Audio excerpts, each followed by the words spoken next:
Hello everyone, पुन्हा एकदा स्वागत आहे तुमचं राजेश्री ऑल इन वन चॅनलमध्ये। आज आपण आपल्या या रेसिपीमध्ये बनवणार आहोत रसरशीत स्वादिष्ट असा गुळ आंबा। हा तुम्ही ब्रेड बरोबर चपाती बरोबर खाऊ शकता आणि लहान मुलांना तर हा खूपच आवडतो। चला तर मग या आंब्याच्या सीझनमध्ये आपणही बनवूया गुळ आंबा। चला तर मग रेसिपीला सुरुवात करूया। हे बघा, इथे मी गुळ आंबा बनवण्यासाठी 1 किलो कैऱ्या घेतलेल्या आहे आणि या कैऱ्या थोड्याशा गोडसरच इथे आपल्याला घ्यायच्या आहे। जर तुम्ही आंबट कैरी घेतली तर गुळ आंबा हा अजिबात चांगला लागणार नाही, खूपच आंबट असा तो तयार होईल। त्यामुळे गोड कैऱ्याच इथे आपल्याला गुळ आंबा बनवण्यासाठी वापरायच्या आहे। सर्वात प्रथम आपल्याला या सर्व कैऱ्या स्वच्छ अशा धुवून घ्यायच्या आहे। आपण याचे साल काढणार आहोत, तरीही आपल्याला या धुवून घ्यायच्या आहे, कारण की या कैऱ्यांना थोडासा चीक असतो आणि साल काढताना तो आपल्या कैऱ्यांना लागू शकतो। त्यामुळे अगोदर स्वच्छ धुवून आणि त्यानंतर या पद्धतीने एका कपड्याने ते आपल्याला पुसून घ्यायचे आहे। अगदी स्वच्छ त्या आपल्याला करून घ्यायच्या आहे। हे बघा, इथे मी या कैऱ्या स्वच्छ धुवून आणि पुसून घेतल्या आहे। आता यानंतर आपल्याला या कैरींचे साल काढून घ्यायचे आहे आणि यासाठी आपण सर्वात अगोदर या कैरीचा देठाचा भाग काढून घेणार आहोत। आणि लक्षात असू द्या, या कैरीचा साल काढण्यासाठी किंवा जे भांडे आपण वापरणार आहोत ते अगदी कोरडे आपल्याला इथे वापरायचे आहे। अजिबात ओलसरपणा या भांड्यांना अजिबात नसला पाहिजे। आपले हातही अगदी कोरडे आपल्याला करून घ्यायचे आहे। जर पाण्याचा थोडाही अंश या कैऱ्यांमध्ये गेला तर आपले हे गुळ आंबा खराब होऊ शकतो। त्यामुळे सर्व वस्तू आपल्याला अगोदर स्वच्छ अशा पुसून घ्यायच्या आहे। हे बघा, इथे मी ही कैरी सोलून घेतली आहे। याच पद्धतीने आपण आता सर्व कैऱ्या सोलून घेणार आहोत। हे बघा, इथे आपल्या या सर्व कैऱ्या साल काढून झालेले आहे। 1 किलोमध्ये साधारणतः 5 कैऱ्या ह्या येतात। आता आपल्याला त्या किसून घ्यायच्या आहे। यासाठी इथे आपल्याला जाड किसणीचा वापर करायचा आहे। जर तुम्ही खूपच बारीक किसणीने या कैऱ्या किसून घेतल्या तर तुमचा गुळ आंबा हा चिकट होऊ शकतो आणि त्यामुळे आपल्याला या पद्धतीने जाड किसणीनेच तो किसून घ्यायचा आहे। हे बघा, गुळ आंब्यासाठी या पद्धतीच्या लांब अशा आपल्याला कैऱ्या वापरायच्या आहे, जेणेकरून त्या किसायलाही सोप्या जातात।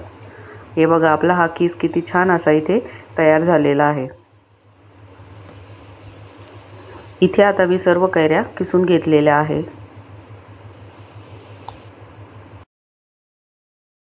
कैऱ्या तर इथे आपल्या किसून झालेल्या आहे, परंतु गुळ आंबा बनवण्यासाठी इथे आता आपल्याला गरज आहे गुळाची। हे बघा, इथे मी गूळ आता या पद्धतीने चाकूनी कट करून घेणार आहोत, जेणेकरून तो लवकर असा विरघळेल। आणि जो आपण गूळ वापरणार आहोत तो शक्यतो या पद्धतीचा पिवळसर कलरचा तुम्ही वापरा। जर खूपच काळपट गूळ तुम्ही वापरला तर गुळ आंब्याचा कलर हा काळपट येऊ शकतो। या कैरीच्या किसामध्ये किती प्रमाणात गूळ टाकायचा हे ठरवण्यासाठी सर्वात प्रथम आपल्याला हा किस एका भांड्याने मोजून घ्यायचा आहे। इथे मी 3 वाट्या हा किस मोजून घेतलेला आहे आणि या किसाचा निम्मा म्हणजेच 1.5 वाटी इथे मी गूळ वापरणार आहे। आणि गुळाचे प्रमाण हे कैरीच्या आंबटपणावरही अवलंबून असते, त्यामुळे टेस्ट करूनच तुम्ही इथे गुळाचे प्रमाण कमी जास्त करू शकता। इथे हा आंबा थोडासा गोड असल्यामुळे मी इथे निम्म्या प्रमाणातच गूळ वापरलेला आहे। हे बघा, यामध्ये मी 1.5 वाटी गूळ टाकून घेतलेला आहे। या गुळाबरोबर तुम्ही 2 ते 3 चमचे साखरही वापरू शकता, पण इथे आपण फक्त गुळापासूनच हा गुळ आंबा तयार करणार आहोत। तुम्हाला आवडत असेल तर तुम्ही 2 ते 3 चमचे यामध्ये साखरही घालू शकता। हे बघा, इथे आपण हा गूळ छान असा बारीक कापून घेतलेला होता, त्यामुळे अगदी लवकर हा यामध्ये विरघळलेला आहे। आता आपल्याला हा किस या गुळाच्या पाकामध्ये शिजवून घ्यायचा आहे। लो फ्लेमवर आता आपण या गुळामध्ये हा किस शिजवून घेणार आहोत। हे बघा, इथे हा गूळ छान असा वितळलेला आहे आणि पिवळसर कलरचा गूळ इथे आपण वापरलेला आहे, त्यामुळे तुम्ही बघू शकता या गुळांब्याला किती सुंदर असा कलर आलेला आहे. पिवळसर कलर या मुरंब्याला आलेला आहे. चॉकलेटी कलरचा गूळ जर तुम्ही वापरला तर हा गुळांबा थोडासा काळपट कलरचा तयार होतो.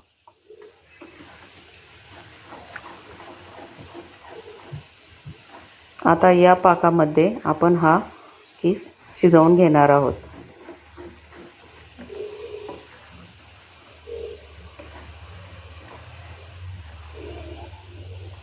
अगदी झटपट तयार होणारी ही गुळांब्याची रेसिपी आहे. यामध्ये आपण जास्त असं काही एक्स्ट्रा ॲड न करता अगदी सिंपल पद्धतीने हा गुळांबा तयार करत आहोत. आता आपण हा 5 मिनिट झाकून ठेवूया, जेणेकरून हा किस छान असा शिजेल. हा कैरीचा किस हा ट्रान्सपरंट होईपर्यंत आपल्याला या पाकामध्ये शिजवून घ्यायचा आहे. हे बघा, इथे तुम्ही बघू शकता हे मिश्रण आता हळूहळू घट्ट होण्यास सुरुवात झालेली आहे. आता आपल्याला हा पाक चेक करून बघायचा आहे. या पद्धतीने आपण हा पाक चेक करून बघू शकतो. हे बघा, इथे गुळाच्या पाकाची एक तार तयार होण्यास सुरुवात झालेली आहे, पण अजून तो एक तारी बनलेला नाही. त्यामुळे आणखी 5 ते 6 मिनिट आपण हा आणखी शिजवून घेणार आहोत. थोडासा चिकटपणा त्याला आलेला आहे, पण एक तारी पाक हा तयार झालेला नाही आहे, त्यामुळे आपण तो आणखी शिजवून घेणार आहोत. आता यामध्ये मी अर्धा चमचा विलायची पावडर आणि चिमूटभर मीठ टाकून घेतले आहे. मिठामुळे गोड पदार्थाची चव ही आणखीनच वाढते, त्यामुळे तुम्हीही यामध्ये थोडेसे मीठ ॲड करून घ्या. इथे मी हा किस 5 मिनिट छान असा शिजवून घेतलेला आहे आणि तुम्ही बघू शकता हा किस आता छान असा ट्रान्सपरंट झालेला आहे. इथे आपला हा गुळांबा आता तयार झालेला आहे आणि आता तो आपण एका प्लेटमध्ये काढून घेऊया.